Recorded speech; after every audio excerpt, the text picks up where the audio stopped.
alasarina na ny apokalipsy araka ny baiboly.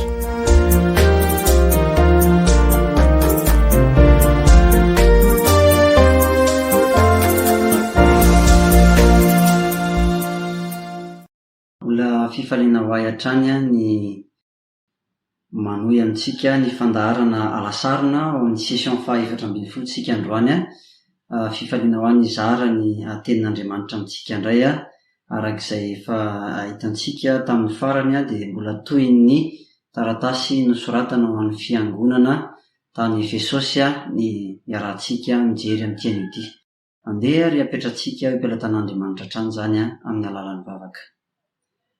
Andriamanitra ranay misaotra fa Andriamanitra tsara ianao sady Andriamanitra mpanao tsara, dia mankasitraka fa nomenao ny teninao izay teny tsara tokoa, mampianatra, manitsy, mananatra, mampahery ihany koa. Dia mametraka feno izay amin'ny teny ity raha amaky, andinika, amakafakana zava ny teninao indray, dia mba tena eo ambany fitarian'ny fananao rery ihany anie izany, ary ny fonay mba ny fananao koa no tena andresy lahatra azy, ary anazava ame fahazava-mitsaina aizanay mandray tsara ny teninao, ary miaina sy mankatoy izany ihany koa, satria voalaza ny teninao fa sambatra izay mamaky sy miaino ka mitandrina. Dia mba ho tonga amin'izany fitandremana izany tokoa anie izahay tsiraray avy, dia ho anao ny voninahitra amin'ny anaran'i Jesosy. Amen. Session 440 sika izao dia mbola ao amin'ny taratasy ho an'ny fiangonana tany Efesosy. Eo amin'ny andininy hitantsika tamin'ny farany, mbola toy ny jerentsika androany ny zavatra lehibe izay jerentsika tamin'ny herinandro dia ny fankasitrahana ny fiangonana tao Efesosy, fankasitrahana azy ireo noho ny asany izay voafaritry ny fikelezanaina sy ny faharetana. Asa voafaritry ny fikelezanaina sy ny faharetana. Androany kosa tsika dia hijery indray ny amin'ny toyany dia ny amin'ny hoe fantatro mihitsy fahazakanao ilay mpanao ratsy. Ilay mpanao ratsy voamarika eto indray fa isan'ny zavatra iray nankasitrahan'i Jesosy Kristy ny fiangonana tany Efesosy ny tsy fahazakan'izy ireo ny mpanao ratsy. Isan'ny zavatra iray lehibe izay voamarika izay ao amin'io fankasitrahana io. Eto am-boalohany dia tsara ny manamarika ary fa olona samihafa no efa nampiasain'Andriamanitra tao Efesosy nitory sy nampianatra ny teniny. Efa hitantsika teo aloha fa nandray anjara tamin'ny fitoriana ny filazantsara tao Efesosy i Prisila sy Akwila ary koa i Apolosy, ary dia nitohizan'ny Paoly zany avy eo tamin'ny faraparan'ny 10 misionera fahatelo nataon'ny Paoly raha ho any Jerosalema izy dia nanafatrafatra tsara ireo olona indray tao Efesosy ny amin'ny tokony hitandremany fatratra ireo ondrin'Andriamanitra izay novidiny tamin'ny rany. Fa i Timoty ihany koa dia napetraky Paoly ho mpitandrina ny fiangonana tao Efesosy, mpanompo ny fandimby tao Efesosy avokoa zany, ary araka ny fijoroana vavolombelona ireo fiangonana voalohany dia nitandrina ny fiangonana tao Efesosy koa ny apôstôly Jaona tamin'ny fotoana faran'ny fiainany, ary dia tao anatin'izay hoy izy ireo no nakana azy ho sesitany tany Patmo. Maro samihafa ireo olona nampiasain'Andriamanitra, ary zava-dehibe ny manamarika an'izay ny kely ainy ireo olon'ireo tamin'ny fitoriana ny tenin'Andriamanitra, tamin'ny fampianarana tao amin'ny fiangonana tao Efesosy. Eto dia ankasitrahan'i Jesosy ny toetra n'ilay fiangonana, satria tsy mahazaka na tsy nandefitra manoloana an'ireo mpanao ratsy izy. Olana lehibe ho an'ny kristianina tany Azia mihitsy tamin'izany fotoana izany ny mamaritra hoe inona amin'ireny fomba mampanao ny jentilisa ireny moa no azon'izy ireo leferina. Ny kaonsily tany Jerosalema voalaza ao amin'ny asan'ny apôstôly 5:20 dia natao mba hamahana olana toy izany. Isan'ny zavatra nodidinin'ireo apôstôly ohatra ny tsy fihinanana ny hena tsy tokony hinanana ny hena fahavetavetana naterina tamin'ny sampy ary koa ny fijangajangana. Zany zany isan'ny soratan'ireo apôstôly ka nandrarany ny fiangonana tamin'izany fotoana. Misy koa nefa ireo izay mampianatra fa tsy de mampaninona loatra ny fanaovana ireo. Misy ireo izay mivoy zany fa afaka mandefitra reny resaka finanana terina misampy fiaroarona amin'ny demonisy ny sisa, tsy mampaninona loatra zany ny fijangajangana tsy de olana loatra, ka lasa miraitsykombakomba amin'ny faharatsiana sy mandefitra amin'ny faharatsiana. Fa tsy mba toy izany ny fiangonana tao Efesosy. Tena tsy nahazaka izy reo ampanao ratsy ary tsy nandefitra tamin'izy ireo, tsy niraitsykombakomba tamin'izy ireo. Izany hoe tsy nataon'izy ireo zavatra tsy de mampaninona loatra ny fiombonana amin'ny ota. Azo heverina hoe raha ny laina ny nampiatra ny fitsipika napetraky ny tompo ao amin'ny Mateo 7:15 sy ny toyany ohatra. Amin'izay mpanao ratsy de nampiarin'izy ireo zany. Tsy tahaka ny tao Korinto izy ireo. Ny tao Korinto dia nanarony Paoly mafy noho ny fandeferany amin'ireo mpanao ratsy. Ohatra voalaza makasika an'izay efa re atraiza fa misy fijangajangana aty aminareo. Eny fijangajangana izay tsy misy tahaka azy na dia amin'ny jentilisa aza. Ari anareo indray va no mirehare ary tsy mampalelo anareo akory zany, ka mba hesorina tsy ho ao aminareo lay nanao izany zavatra izany. Zany ny fananarana nataon'ny Paoly tamin'ny fiangonana tao Korinto, araka izay hita ao amin'ny Korintiana 2:5-2. Fa nandefitra tamin'ireo mpanao ratsy izy, tsy sarotiny tamin'izany. Fa ny fiangonana Efesosy kosa de tena nankasitrahan'i Jesosy Kristy fa tsy mba toy izany izy, tsy nandefitra tamin'ny mpanao ratsy izy. Nampiavaka azy zay fa ny zavatra ambaran'i Jesosy manaraka momba azy ireo koa de zao hoe: ary ianao dia efa nizaha toetra izay milaza ny tena no apôstôly, kanjo tsy izy, ary hitanao fa mpandainga izy. Ny 2:2 tapany 2. Ianao izy de efa nizaha toetra izay milaza ny tena no apôstôly, kanjo tsy izy, ary hitanao fa mpandainga izy. Tsy hoe tsy nandefitra tamin'ireo mpanao ratsy fotsiny ny Efesianina, fa nahay nizaha toetra ireo nilaza ny tena no apôstôly koa. Ny apôstôly moa raha ny heviny malalaka de midika hoe iraka na izay nalefa ho iraka. Fa ny apôstôly koa de ento manondro ireo izay nandray mivantana avy amin'i Jesosy Kristy ny iraka hanambara ny filazantsara. Ny fanontaniana mety hipetraka eto de hoe ny tontena ho iraka arak'ilay heviny tsotra ve reto olona milaza ny tena no apôstôly reto, sa ny tontena ho nandray izany mivantana avy amin'i Jesosy mihitsy. De tahaka ny nandraisandry Petera sa tahaka ny nandraisandry Paoly ny iraka. Tsy hiditra amin'ny famaliana izay fanontaniana izay loatra tsika, fa na ahoana fomba andraisana ny teny hoe apôstôly eto. Ny azo antoka kosa de mpampianatra sandoka izy ireo, tsy miorina amin'ny fahamarinana izy ireo.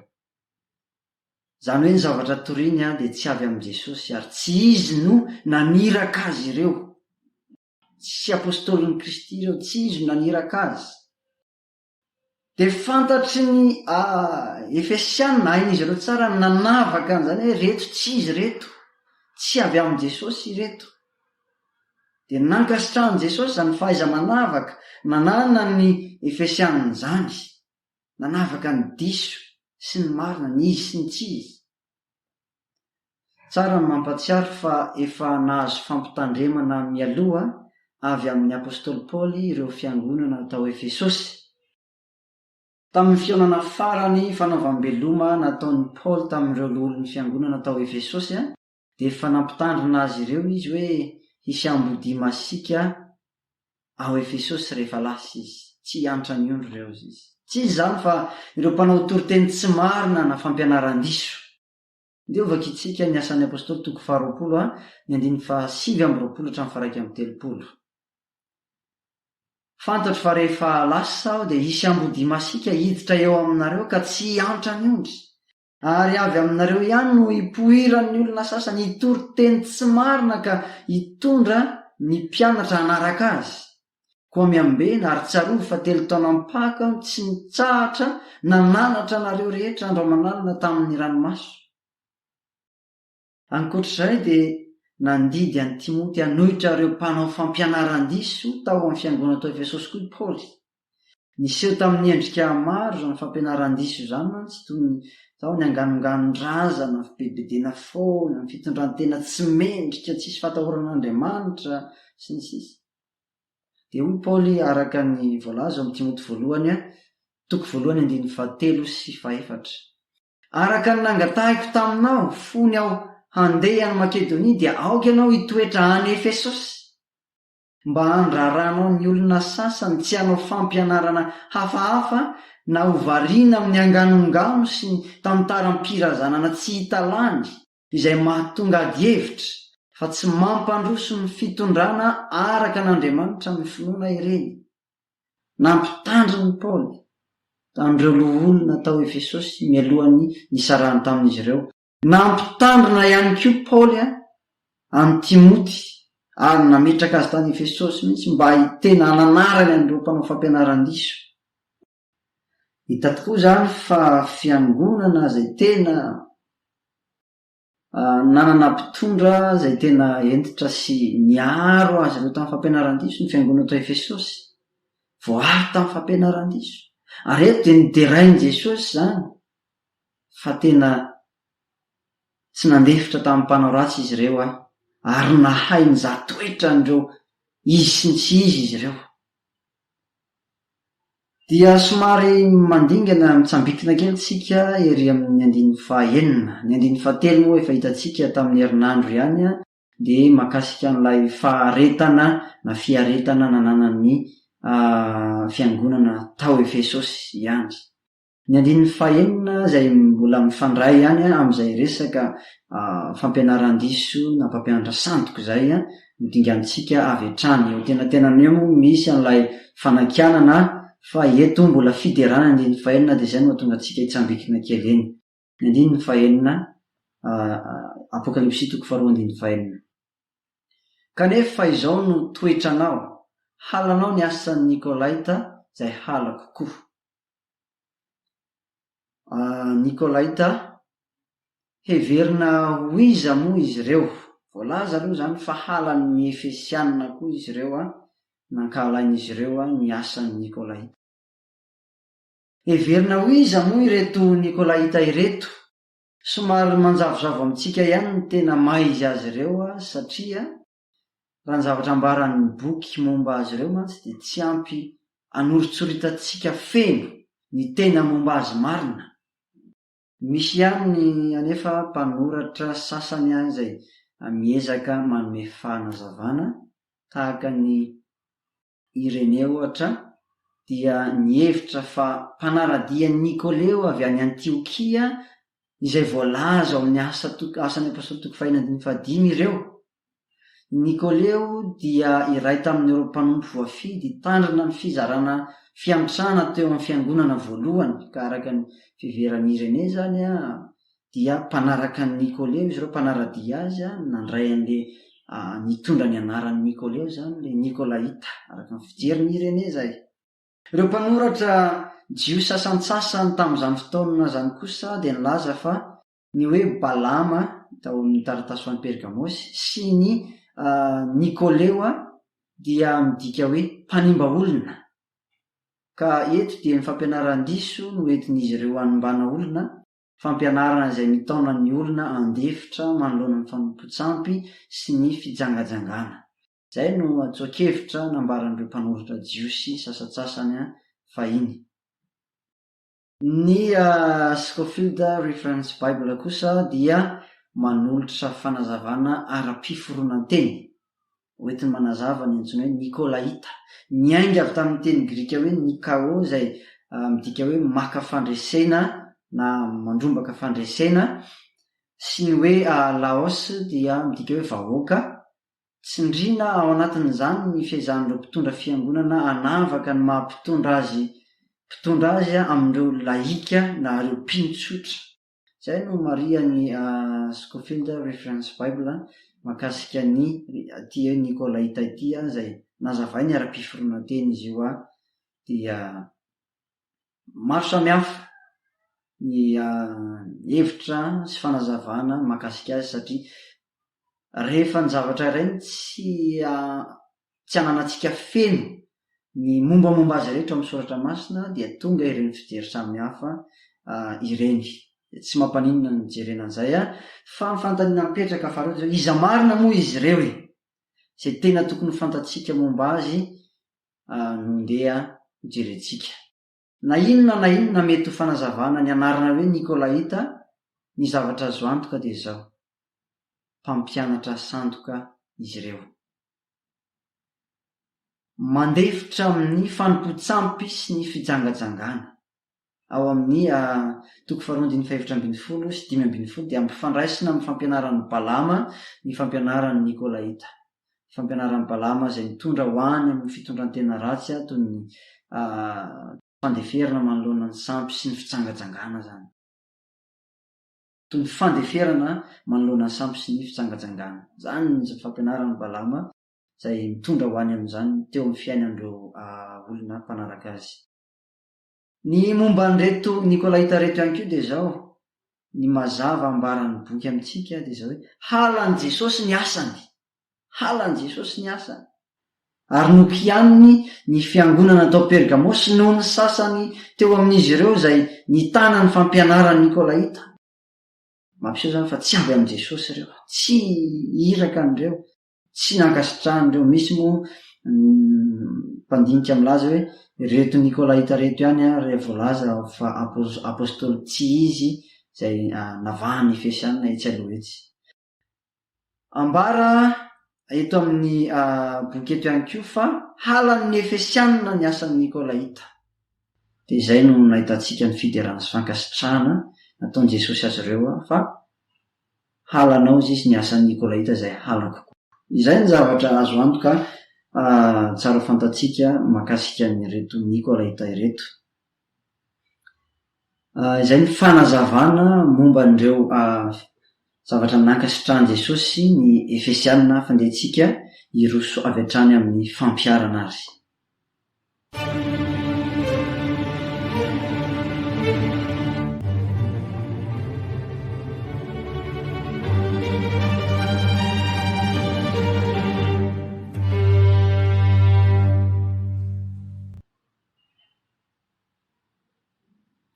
Fampiarana. Ny mpitandrina dia mpiandriondry miaro azy amin'ny ambodia. Ny mpitandrina dia mpiandriondry miaro azy amin'ny ambodia. Voalohany indrindra dia andraikitry ny mpitandrina sy ny olona amin'ny mampiandriondry azy ireo, amin'ny mampiandriondry azy ny miaro ny ondry amin'ny ambodia. Ny ambodia moa no fomba fiantson'ny Paoly apôstôly ireo mpanao fampianaran-diso tao Efesosy. Dia ampiasaitsika izy tsy maninona. Ny fitaovana entina miaro azy, miaro ny ondry dia ny tenin'Andriamanitra, ny fampianarana marina. Hoy ny voalaza amin'ny Efesianina toko 4:1-2:7-12. Tsy ovaka itsika daholo fa misy hodingantsika ao afovoany ao. Ary izy nanome ny sasany ho apôstôly, ny sasany ho mpaminany, ny sasany ho evanjelista, ary ny sasany ho mpiandry sy mpampianatra. Mba tsy ho zaza intsony isika ka ilangilana sy ampitambolombolen'ny rivotry ny fampianarana samihafa rehetra amin'ny saim-petsy ataon'ny olona sy ny fitaka hitondrany ho amin'ny fahadisoana.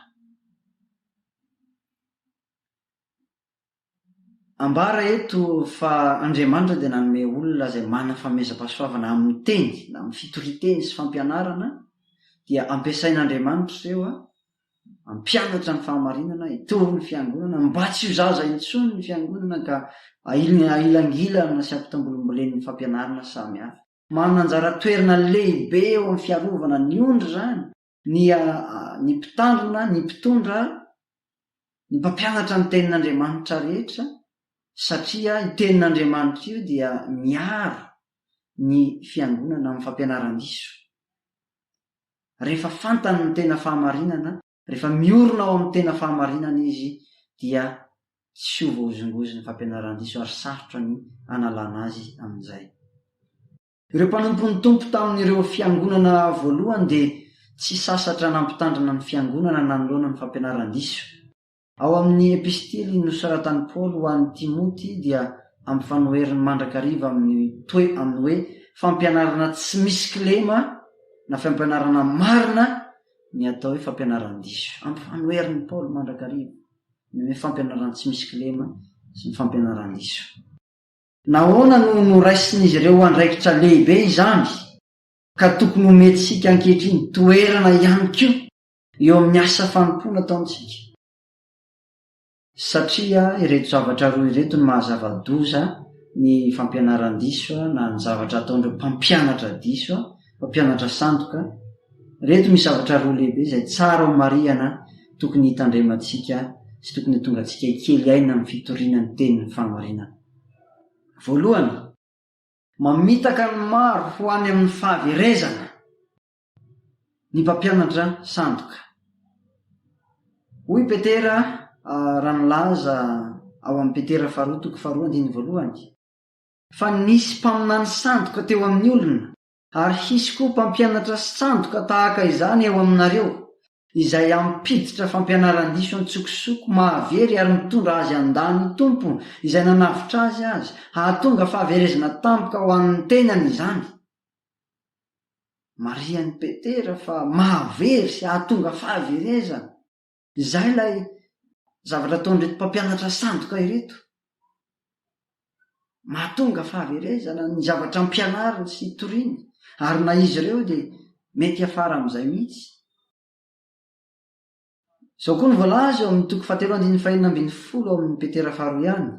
Izany koa no ataony ao amin'ny epistiliny rehetra izay ilazany izany zavatra izany amin'ireny dia averiko indray mandeha. Izany koa no ataony ao amin'ny epistiliny rehetra izay ilazany izany zavatra izany amin'ireny dia misy zavatra sarom-pantarina izay aolan'ny olona kely fahalalana sady tsy miorina tsara, tahaka ny anaovany ny teny sasany ao amin'ny soratra masina koa, ka mahatonga fahaverezana ho an'ny tenany. Ny tena mahazava-doza an'ilay mpampianatra sandoka na mpaminany sandoka izay manao fampianaran-diso dia manakona ny fahamarinan'ny filazany tsara izy ireo, ilay filazany tsara izay famonjena ny olona. Marika iray lehibe amantarana azy ireny tokoa mantsy ny fandavany an'i Jesosy Kristy, ilay mpamonjy tokana dia Jesosy ilay Andriamanitra tonga nofo, maty teo amin'ny hazo fijaliana sy nalevina ary nitsangana tamin'ny maty. Ny olona izay tsy mitory ny famonjena amin'ny alalan'io Jesosy io na mandahan Jesosy Kristy dia tsy mba avy amin'Andriamanitra velively, tsy mba avy amin'Andriamanitra. Ny famonjena araka ny voalazan'ny soratra masina dia fahasoavana avy amin'Andriamanitra ihany, izay raisina amin'ny alalan'ny finoanan'ilay Jesosy Kristy izay maty sy nalevina ary nitsangana tamin'ny maty. Izany no andraisana ilay famonjena avy amin'Andriamanitra, izany no lalana ahafahan'ny olona mihavana amin'Andriamanitra. Rehefa tsy izay no torian'ny olona dia tsy avy amin'Andriamanitra izy.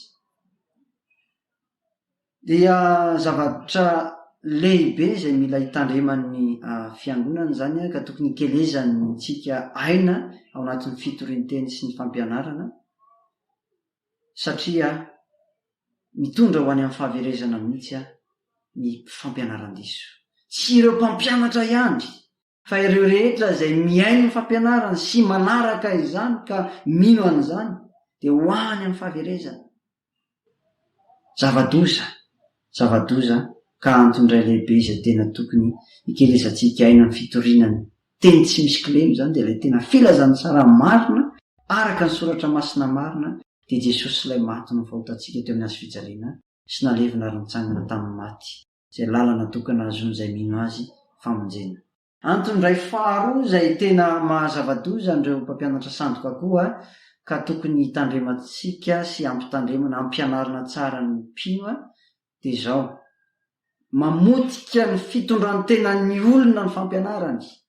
Eny fa na ny fitondran-tenan'ny mino azy dia izany mpitena. Toy n'ilay andininy izay efa novaka itsika avy ao amin'ny Petera 2:2 dia Izao ny voalaza ny Petera amin'ny 15.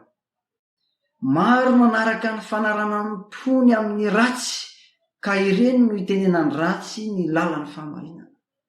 Ireo fampianaran-diso voiziny fiangonana tamin'izany fotoana, voizina mpampianatra sandoka tamin'izany fotoana dia mifamatotra mandrakariva amin'ny fanaranam-po amin'ny ratsy.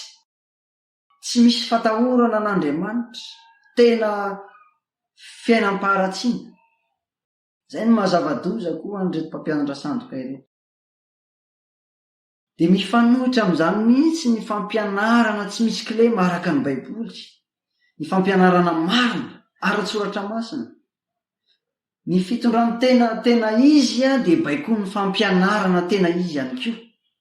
Izany hoe ny fampianarana tsy misy kilema zany dia tokony miteraka toe-panahy araka an'Andriamanitra mandrakariva. Raha misy fampianarana tsy mitondra ho amin'ny toe-panahy araka an'Andriamanitra, na manome vahana sy manome alalana ho amin'ny toe-panahy tsy araka an'Andriamanitra, na tsy mifanaraka amin'ny fahatahorana an'Andriamanitra, dia tsy avy amin'Andriamanitra izy.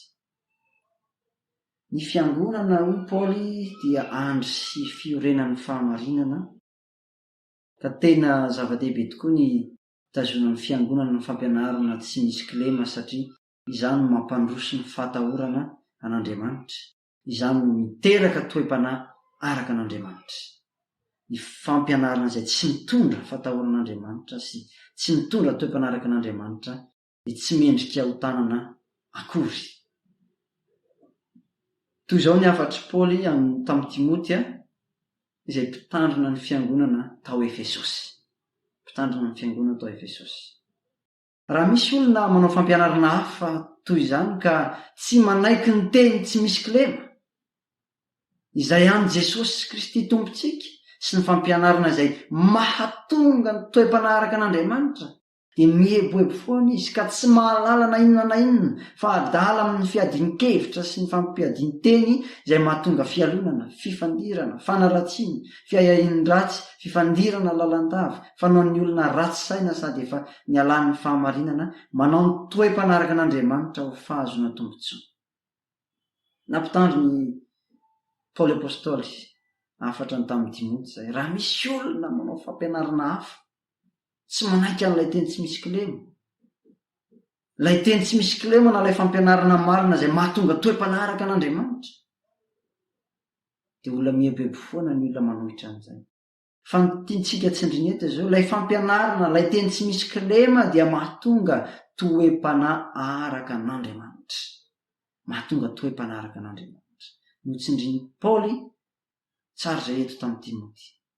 Fa mbola nitsindrin'i Paoly tamin'ny Titosy ihany koa izany, fa ny fitondran'ny tena ratsy na ny toe-panahy tsy araka an'Andriamanitra dia tsy mahamendrika ny fampianarana marina, ka lasa itenenan'ny ratsy ny fampianarana marina mihitsy aza. Hoy izy amin'ny afatrafatra sy fananarana samihafa izay tiany ampitainy Titosy amin'ny olona, dia izao no nambarany ao amin'ny Titosy 2 no misy an'ireto. 3:7-5. Ny vehivavy zoky olona koa dia anaro hitondra tena toy izay mendrika ny olona masina, mba ampianarany vehivavy tanora ho madio toe-panahy, mba tsy tenenana ratsy ny tenin'Andriamanitra. Ary koa ny 7-10. Ny mpanompoko dia anaro haneho toe-panahy mahatoky indrindra mba hampamendrika ny fampianaran'Andriamanitra mpamonjy antsika amin'ny zavatra rehetra.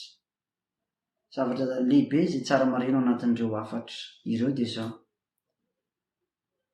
ny olona izay nandray ny fampianarana tsy misy kilema dia tokony tombo amin'ny fitondrantena mendrika izy sy ny fahamasinana na ny fahadiovana tanteraka, satria izany no mifanaraka amin'ilay atao hoe fampianarana tsy misy kilema. Izany no mifanaraka amin'ilay tenin'ny fahamarinana. Fa ny fitondrantena mifanohitra amin'izany dia hitenenan'ny ratsy ny tenin'Andriamanitra, na koa tsy mampamendrika ny fampianaran'Andriamanitra. Zavatra lehibe izany izay tsara tsindrina eto izao hoe mamotika ny fitondran'ny tenan'ny mino ny fampianaran-diso na ireo mpampianatra sandoka. Miezaka motika an'izany ka ny fampianarantsika sy ny fitoritsika n'ilay teny tsy misy kilema, ilay fampianarana marina dia tena tokony taona sy hitondra ny mino ho any amin'ny fitondrantena tsara sy mendrika mandrakariva. Ireo no zava-doza roa lehibe izay mila tsarotsika. Voalohany dia izay hoe mahatonga fahaverezana ny asa ataon'ireo mpampianatra sandoka, satria manakona n'ilay filazantsara marina izay any azon'ny olona famonjena izy. Faharoa, mamotika ny fitondrantenan'ny mino ny fampianarana sandoka, satria manohitra ny vokatra hoentin'ilay fampianarana tsy misy kilema izy, mamotika an'izay tena fatahoran'Andriamanitra izy. Ka andraikitra lehibe izay miandry ny mpitandrina sy ireo mpampianatra rehetra izany ny fikelezanaina amin'ity fampianarana tsy misy kilema ity dia ny fitorinany ny tena izay ambaran'ny soratra masina ihany, dia izay fanaraka amin'ny filazantsara marina ihany, ary izay toe-panahy mendrika mifanaraka amin'ilay filazantsara tena izy ihany. Manarak'izay dia na dia mikely aina amin'ny fampianarana ny tenin'Andriamanitra aza ny mpitandrina sy ny olona, ireo mpampianatra samy hafa, nefa vitsy ny tonga miaino azy ireo na vitsy ny vonona iaino dia tsy ahasony maro ihany ilay izy. Zava-dehibe ny ampirisihana antsika fiangonana, ampirisihana ny mino tsirairay avy, tena ikely aina, anana faharetana, anana fitiavana, anana hetaheta mandrakariva, iaino ny fampianaran'ny soratra masina. Mba tsy olona azo hitsana amin'ny ratsan-tanana ohatra ny tonga rehefa misy ny fampianarana ny tenin'Andriamanitra any amin'ny fiangonana misy atsika tsirairay avy ihany, fa tena ho maro tokoa no hita angetaheta, ary izany no miaro atsika amin'ny izay fampianaran-diso samihafa, miaro atsika amin'ireo faratsiam-pitondrantena samihafa koa izay hoentin'ireo fampianaran-diso ireo. Tokony hikelena amin'izany tsika. Nanamarika ny fiainan'ny fiangonana voalohany ny faharetan'izy ireo. Voalaza amin'ny asan'ny apôstôly toko 4:20 hoe ary izy ireo dia naharitra tamin'ny fampianaran'ny apôstôly, tena naharitra tamin'izany ny fiangonana voalohany, ka tokony hanamarika ny fiainan'ny fiangonantsika izany hoe maharitra amin'ny fampianarana marina ihany koa isika tsirairay avy. Ny etiko mamarana azy dia izao: ny mampiavaka n'ity filazantsara tena marina ity na ilay teny tsy misy kilema dia izy afaka manova fiainan'olona. Izy afaka manova fiainan'olona. Mifanohitra tanteraka amin'ireo fampianaran-diso. Ireo fampianaran-diso dia vao mainka manome vahana ilay fitondrantena ratsy, ilay tsy fatahorana an'Andriamanitra, fa ilay filazantsara marina kosa dia manova fiainana. Mety maro ny olona izay mba nanana hetaheta sy faniriana hiova, hiala amin'ny ratsy ataony, miotany, fa izao ny tsarovy, tsy misy afaka manafaka anao raha tsy amin'ny alalan'ny filazantsara. Ny finoanao an'ilay Jesosy Kristy izay maty teo amin'ny hazo fijaliana sy nalevina ary nitsangana tamin'ny maty, izay mitondra fanafahana ho anao. Ny finoanao sy fanekenao azy tompon'ny fiainanao dia mitondra fanafahana ho anao, tsy ho andevozin'ny miota, ka manana fahafahana hisafidy, anohitra, andresy ny fahotana samihafa. Ary tsy izay ihany fa ny tena zava-dehibe koa dia izao hoe manafaka anao amin'ilay tena fahaverezana mandrakizay izany. Ireo fampianaran-diso dia mamevana ny fitondrantena tsy mendrika sy tsisy fatahoran'Andriamanitra, ary mitondra ho any amin'ny fahaverezana. Ny filazantsara marina kosa dia ilay Jesosy maty, nalevina, nitsangana tamin'ny maty, dia mitondra fiovam-piainana ho an'ireo izay mino azy, ary mitondra fiainana mandrakizay ho an'ireo izay mino azy. Raha tianao ny anana an'izany dia miorena ao amin'ilay tena fahamarinana, minoa an'i Jesosy Kristy, ilay maty nisoranao teo amin'ny hazo fijaliana sy nitsangana tamin'ny maty, ho fanamarinana anao. Andriamanitra anie hiaro antsika tsirairay, hiaro ny fiangonantsika amin'ny fampianarana hafahafa rehetra izay manome vahana ny faratsiam-pitondrantena samihafa, fa tena iorona amin'ny fahamarinana, iorona amin'ilay teny tsy misy kilema izay mitondra ho amin'ny toe-panahy araka an'Andriamanitra ka dia ho ankasitrahan Jesosy tahaka ny fiangonana atao Efesosy sika izay tsy ahazaka ny mpanao ratsy, ayanavaka ny mpampianatra sandoka sy ny tena izy ary tena hitombo amin'ny toe-panahy araka an'Andriamanitra tokoa.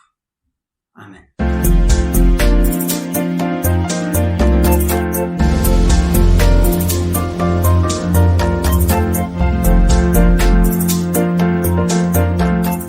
Alasarina na ny apokalipsy araka ny baiboly.